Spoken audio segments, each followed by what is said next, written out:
बिस्मिल्लाहिर्रहमानिर्रहीम इन्नल हम्दुलिल्लाह वस्सलातु वस्सलामु अला मन ला नबिय्य बअदा व अला आलिहि व अस्हाबिहि अजमाइन रब्बि इश्रह ली सदरी व यस्सिर ली अमरी वाहलुल उक़दाताम मिन लिसानी याफक़हू कौली।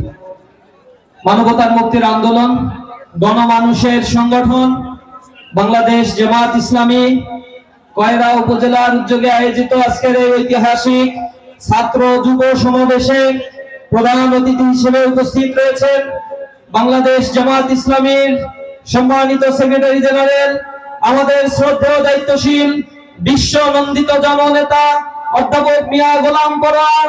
উপস্থিত রয়েছেন বিশেষ অতিথি হিসেবে খুলনা কয়রা পাইকগাছা ৬ আসনের সম্মানিত সংসদ সদস্য প্রার্থী আমাদের সকলের শ্রদ্ধেয় মাওলানা আবুল কালাম আজাদ ভাই সহ অন্যান্য অতিথিবৃন্দ, উপস্থিত জাতির জাগ্রত বিবেক সাংবাদিক বন্ধুগণ, প্রিয় কয়রাবাসী, আমাদের পর্দার আড়ালের মা বোনেরা, আসসালামু আলাইকুম ওয়া রাহমাতুল্লাহি ওয়া বারাকাতুহু।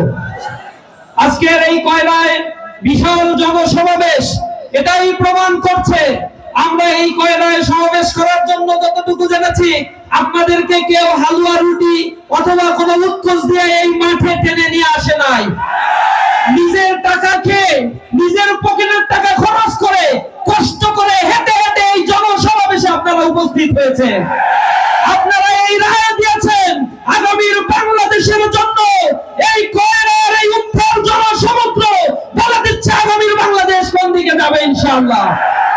আমরা দেখেছি এই বাংলাদেশে স্বাধীনতা উত্তর এই দেশটিকে নিয়ে বারংবার চক্রান্ত ষড়যন্ত্রের বীজ বোনা হয়েছে। 1971 সালে মুক্তিযুদ্ধ চলাকালীন সময়ে সাধারণ খেটে খাওয়া মানুষগুলো, কুলি মজুর, দিন মজুর, পরিশ্রমী মানুষগুলো রাস্তায় নেমেছিল। তাদেরকে বলা হয়েছিল ঘোষণাপত্রে সাম্য, মানবিক মর্যাদার, সামাজিক সুবিচার প্রতিষ্ঠার জন্য আপামর জনতাকে রাস্তায় নেমে স্বাধীনতা যুদ্ধের জন্য ডাক দেওয়া হয়েছিল। সেদিন মানুষেরা তাদের অধিকার ফিরে পাওয়ার জন্য, মানবিক মর্যাদা প্রতিষ্ঠার জন্য সেদিন রাস্তায় নেমে এসেছিল। কিন্তু আমরা দেখেছি 1971 সালে এদের স্বাধীনতা পাওয়া পেলেও মুক্তির প্রকৃত স্বাদ তারা গ্রহণ করতে পারে নাই। 1971 সালের পরে যারা ক্ষমতা দখল করেছে তারা মুক্তিযুদ্ধ চলাকালীন 1 বছর বাংলাদেশে ছিল না। বাংলাদেশে পরবর্তীতে এসে এখানে মানুষের রক্তের সাথে তারা ছিনিমিনি খেলে 1972 সালে তারা যে সরকার গঠন করেছিল সেখানে জনগণের সেই ম্যান্ডেটকে না নিয়ে তারা একটা সংবিধান রচনা করেছিল যেখানে সাম্য, মানবিক মর্যাদা, সামাজিক সুবিচারকে ভুলণ্ঠিত করে এখানে তারা বাকশালী একটা সিস্টেম কায়েম করার জন্য ধর্ম নিরপেক্ষতাকে এস্টাবলিশ করেছিল তারা। তার ফলশ্রুতিতে বাংলাদেশ দেখেছে এই বাংলাদেশে 1974 সালে তাদের লুটপাটের কারণে এত দুর্ভোগ, এক দুর্ভিক্ষ তৈরি হয়েছিল। জনগণকে ঠেকানোর জন্য তারা বাকশাল কায়েম করেছিল, সেখানে সংবিধানের অধিকারগুলো থেকে মানুষকে বঞ্চিত করা হয়েছিল। রক্ষী বাহিনী তৈরি করে হাজার হাজার লক্ষ লক্ষ মানুষকে প্রকাশ্য দিবালোকে হত্যা করেছিল, মানুষের অধিকার থেকে তারা তাদেরকে বঞ্চিত করেছিল। এরপরে এ বাংলাদেশে স্বাধীনতার জন্য মানুষ মরিয়া হয়ে গিয়েছিল। 1975 সালের পরে পরপর 2 বার সেনা শাসন বাংলাদেশ দেখেছে। তাদের হাত থেকে মুক্তি পাওয়ার জন্য মুক্তিকামী মানুষেরা রাস্তায় নেমেছিল। স্বৈর শাসক এদের ক্ষমতা দখল করে রেখেছিল। তারা দীর্ঘ 10 বছর মানুষের অধিকারকে কেড়ে নিয়ে স্বৈরতন্ত্র দেশে জাতীয় পার্টির নেতৃত্বে বাংলাদেশে কায়েম করেছিল।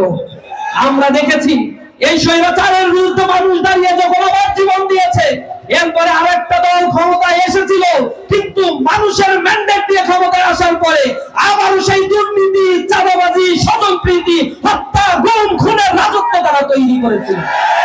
তাদের এই পুনর্বাসনের জন্য তৎকালীন সময়ে আওয়ামী লীগ, এই ফ্যাসিবাদ তাদের স্বৈরাচারী এক দশরকে পেয়েছিল, জাতীয় পার্টিকে তারা পুনর্বাসন করেছিল।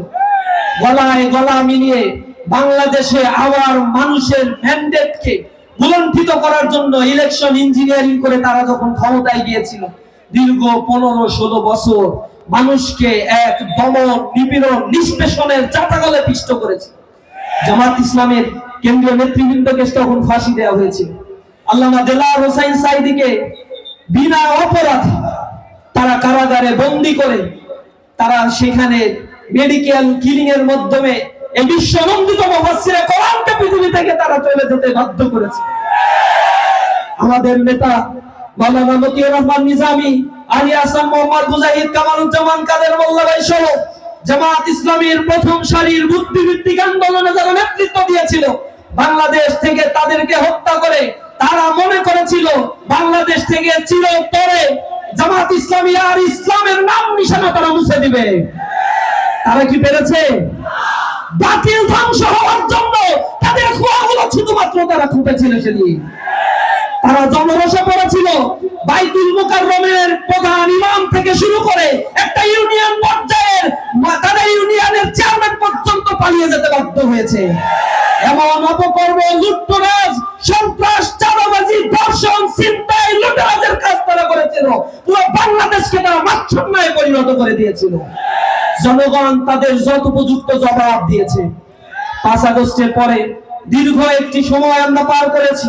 আমরা চেয়েছিলাম জনগণের আশা আকাঙ্ক্ষার প্রতিফলন ঘটবে, কিন্তু বিগত 1 বছরে আমরা দেখেছি প্রতিটি দপ্তর, উপদপ্তর, পরিদপ্তরগুলোতে বাংলাদেশের জুডিশিয়ারি অ্যাডমিনিস্ট্রেশন থেকে শুরু করে প্রতিটি জায়গায় একটি নির্দিষ্ট দলের লোকজন বসে চাঁদাবাজির সেই পূর্বের ধারা আবার তারা ফিরিয়ে নিয়ে এসেছে। আন্তঃকন্দল এবং ভিন্ন মতের মানুষদেরকে তারা আর এখনো সহ্য করতে পারছে না। আমরা স্পষ্টভাবে বলছি, মানুষের গণজোয়ার শুরু হয়েছে। বাংলাদেশের প্রত্যন্ত অঞ্চল থেকে আজও মানুষ জেগে উঠেছে। আপনারা দেখেছেন যতগুলো সমীক্ষা বের হয়েছে, তরুণ যুব সমাজ, ছাত্ররা আজ বাংলাদেশ জামাত ইসলামীকে পছন্দ করছে, ইসলামকে তারা পছন্দ করছে। তারা মনে করছে ইসলামী আন্দোলনই বাংলাদেশের মানুষের শেষ ভরসা স্থল। এই কারণে জামাত ইসলামের পক্ষ থেকে যখন বলা হয়েছে পিআর সিস্টেমে নির্বাচন হতে হবে, তারা এতে রাজি না। পিআর সিস্টেমে রাজি না কেন? পিআরের ক্ষতিটা কেন? কি সমস্যা তাদের পিআর সিস্টেমে? জনগণের ম্যান্ডেটে যদি তাদের এতই ভরসা থাকে, তাহলে অধিকাংশ মানুষ তাদের উপর ভরসা রাখলে সেই পার্সেন্টেজ নিয়ে তারা ক্ষমতা চালাবে, কিন্তু তারা সেটা মানতে রাজি না। বলে পিআর কি খায় না মাথায় দেয়, এগুলো নাকি জনগণ বুঝে না। আমরা বলি জনগণ বুঝে, তোমাদের মতো রাজনীতিবিদরা বুঝেও না বোঝার মতো ভান করে। যারা জেগে জেগে ঘুমানোর চেষ্টা করো, তাদের ঘুম ভাঙানোর জন্য আগামী নির্বাচনই যথেষ্ট হবে ইনশাআল্লাহ। তরুণ যুব জেগে উঠেছে। ক্যাম্পাস থেকে শুরু করে প্রত্যেকটা শিক্ষাঙ্গন, আইন আদালত, পেশাজীবীদের মধ্যে আজ সাড়া ফেলে দিয়েছে। বাংলাদেশে আজ ক্ষমতায় যাওয়ার আগেই যারা লুটপাটের মহা স্বর্গরাজ্য তৈরি করেছে, তাদের বিরুদ্ধে গণপ্রতিরোধ গড়ে তোলার জন্য জনগণকে আবার নতুন সাজে সাজতে হবে। আমরা জেগে উঠেছি, আমরা ঘুমিয়ে পড়বো না। আমরা শাহজালাল, শাহ মখদুম, শাহ পরান, সালাউদ্দিন আইয়ুবীর উত্তরসূরি। আমাদেরকে দমিয়ে দেওয়ার চেষ্টা করলে তোমরাই দমিত হয়ে যাবে ইনশাআল্লাহ। আমাদেরকে হজম করার চেষ্টা করলে দাঁত ভেঙে যাবে তোমাদের।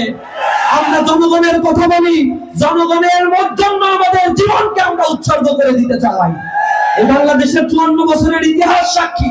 এদেশে এই কয়রা পাইগাছায় দীর্ঘ সময় ধরে জামাত ইসলামী মনোনীত প্রার্থী যারা ছিল, তারা এখানে সংসদ সদস্য নির্বাচিত হয়েছে। এদের এই এলাকার জনগণ জানে জামাত ইসলামী থেকে নির্বাচিত হওয়ার পরে চাইনা পয়সা ও দুর্নীতি তারা করে না। তারা মানুষের জন্য কাজ করে, জীবনকে উৎসর্গ করার জন্য তারা সর্বদা ব্যস্ত থাকে। সুতরাং এই অঞ্চলের মানুষের মাটি ইসলামের জন্য কথা বলছে, মানুষ ইসলামের জন্য প্রস্তুত রয়েছে। আমরা আশা করি আগামীর বাংলাদেশে যে নির্বাচন হবে, যে নতুন বন্দোবস্তের সুযোগ আমরা পেয়েছি, আগামী দিনে ইসলামী আন্দোলন ইনশাআল্লাহ ক্ষমতায় যাবে।